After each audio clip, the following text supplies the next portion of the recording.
اعوذ باللہ من الشیطان الرجیم، بسم اللہ الرحمن الرحیم۔ آج کی ویڈیو ایک ایسی پاک باز خاتون کے بارے میں ہے جن کو ہمارے پیارے نبی حضرت محمد صلی اللہ علیہ وآلہ وسلم نے 4 عظیم عورتوں میں شامل کیا ہے۔ وہ 4 عظیم ہستیاں حضرت خدیجہ سلام اللہ علیہا، حضرت فاطمہ سلام اللہ علیہا، حضرت مریم سلام اللہ علیہا اور حضرت آسیہ سلام اللہ علیہا ہے۔ آئیے بات شروع کرتے ہیں فرعون کے شادی سے۔ فرعون مصر نے ریان بن ولید کے پوتے حضرت آسیہ کو شادی کا پیغام بھجوا دیا۔ یاد رہے، ریان بن ولید وہی بادشاہ تھا جو حضرت یوسف علیہ السلام کے دور میں تھا، اور وہ حضرت یوسف پر ایمان بھی لایا، اور اس نے حضرت یوسف کو عزیز مصر بھی بنا دیا۔ خیر، جب حضرت آسیہ کو فرعون نے شادی کا پیغام دیا تو یہ ان کے والد اور حضرت آسیہ کو بھی ناگوار گزرا، کیونکہ فرعون مصر پہلے دن سے ہی ظلم و بربریت کے لیے مشہور تھا۔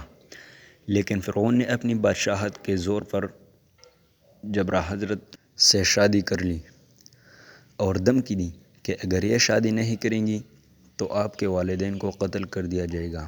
شادی ہونے کے بعد بھی اللہ پاک نے حضرت آسیہ کو فرعون سے محفوظ رکھا اور وہ آپ پر قادر نہ ہوا۔ اس بارے میں مفسرین لکھتے ہیں کہ شادی کی پہلی ہی رات جب فرعون حضرت آسیہ سے ہم بستری کے لیے کمرے میں گیا تو اللہ نے اس پر نیند کا ایسا غلبہ ڈالا کہ وہ ساری رات ہی سویا رہا۔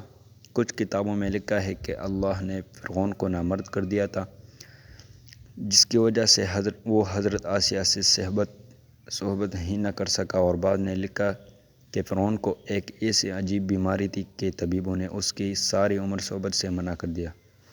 دیکھا جائے تو یہ بھی حضرت آسیہ کی ایک طرح سے کرامت بھی کہ اللہ نے انہیں کیسے فرعون کے ناپاک جسم سے محفوظ رکھا۔ بعض روایت میں فرعون کی ایک بیٹی کا ذکر بھی ملتا ہے۔ آپ کو یہ بتاتے چلیں کہ وہ لڑکی انہوں نے کسی سے لے کر پالی تھی۔ ایک رات فرعون نے خواب میں دیکھا کہ اس کا محل نابود ہو گیا ہے۔ خوف و دہشت سے اس کا پورا وجود لرزنے لگا۔ اس نے نجومیوں کو بلا کر ان سے اپنے خواب کی تعبیر پوچھی۔ انہوں نے کہا کہ عنقریب بنی اسرائیل کا ایک بچہ تمہارے محل کو نابود کر دے گا۔ اس لیے فرعون نے حکم دیا کہ بنی اسرائیل میں جس کے ہاں بھی لڑکا پیدا ہوا اسے فوراً قتل کر دو، لیکن اگر لڑکی پیدا ہو تو اسے قتل نہ کرنا تاکہ ان کی نسل باقی رہے۔ جب حضرت موسیٰ علیہ السلام پیدا ہوئے تو ان کی والدہ نے فرعون کے سپاہیوں کے ڈر سے حضرت موسیٰ علیہ السلام کو ایک صندوق میں رکھ کر دریا میں ڈال لیا۔ دریا سے ایک نہر فرعون کے محل کے پاس سے بہتی تھی۔ یہ صندوق بہتا ہوا اس نہر میں چلا گیا۔ فرعون نے حکم دیا کہ اسے محل میں لا کر کھولا جائے۔ جب صندوق کھولا گیا تو اس سے ایک خوبصورت بچہ نکلا۔ قبطی زبان میں فانی کو منہ اور درخت کو سا کہتے ہیں۔ یہ صندوق فانی اور درختوں کے درمیان پایا گیا تھا۔ اس کی وجہ سے حضرت بی بی آسیہ رحمۃ اللہ تعالی علیہا نے آپ کا نام موسیٰ رکھا۔ حضرت آسیہ نے جب حضرت موسیٰ کے چہرے پر نور دیکھا تو انہوں نے حضرت موسیٰ کو اپنا بیٹا بنا لیا اور فرعون سے کہنے لگی، یہ بچہ میری اور تیری آنکھوں کی ٹھنڈک ہے، اسے قتل نہ کرو۔ لیکن نامرد فرعون کہنے لگا، اسے تم رکھ لو، مجھے اس کی کوئی حاجت نہیں۔ حضرت محمد صلی اللہ علیہ وآلہ وسلم نے فرمایا کہ اگر آسیہ کی طرح فرعون بھی اس بات کا اقرار کرتا کہ یہ بچہ اس کی آنکھوں کی ٹھنڈک ہے تو ضرور اللہ پاک اسے ہدایت عطا فرما دیتا، جیسے آسیہ کو عطا فرمائی۔ حضرت آسیہ سلام اللہ علیہا کو اللہ پاک نے قرآن میں عورتوں کے لیے نمونہ بھی قرار دیا ہے۔ حضرت آسیہ شادی کے پہلے دن سے ہی فرعون کے ظالمانہ اور کافرانہ اقدامات کے خلاف بہاڑ بن کر کھڑی رہیں۔ حضرت موسیٰ نے جب اعلان نبوت کیا اور جب محل میں جادوگروں سے مقابلہ کیا تو یہ دیکھ کر حضرت آسیہ حضرت موسیٰ پر ایمان لے آئی۔ ایمان لانے کے بعد کافی دنوں تک انہوں نے اس بات کو فرعون سے چھپائے رکھا، لیکن جب فرعون نے خدائی کا دعویٰ کیا اور لوگوں سے خود کو سجدے کروانے لگا تو پھر حضرت آسیہ کھل کر میدان میں آ گئی اور فرعون کے اس عمل کے سخت مخالفت کی۔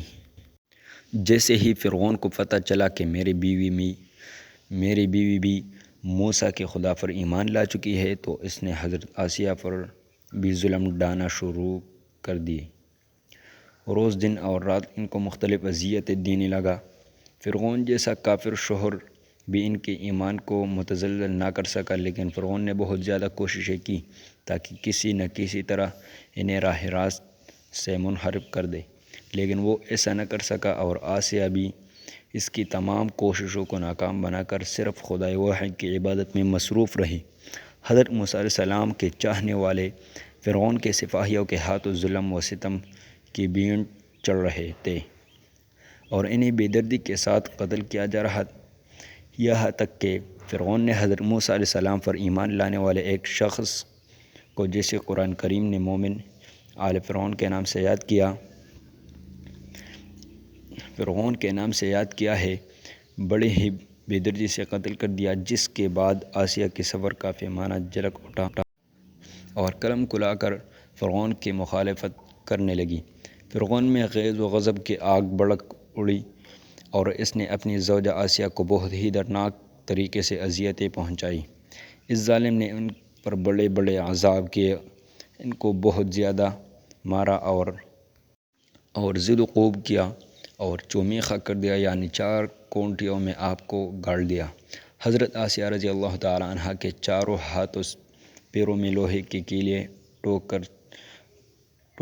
کر چاروں کونوں میں اس طرح جکڑ دیا کہ وہ ہل بھی نہیں سکتی تھی، اور بھاری پتھر آپ کے سینے پر رکھ کر ان کو ریت پر ڈوب میں لٹا دیا اور پانی بند کر دیا۔ اللہ اکبر!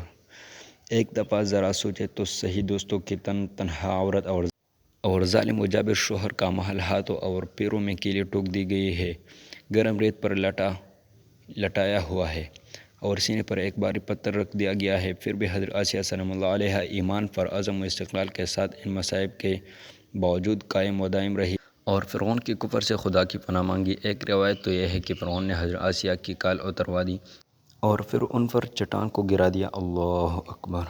آپ کا مزار پر انوار مصر میں ہی واقع ہے۔ تاریخ انسانی میں حضرت آسیہ کا ایمان پر قائم رہنا، ان کا صبر اور عزم و استقلال ایک بہت بڑا درس ہے۔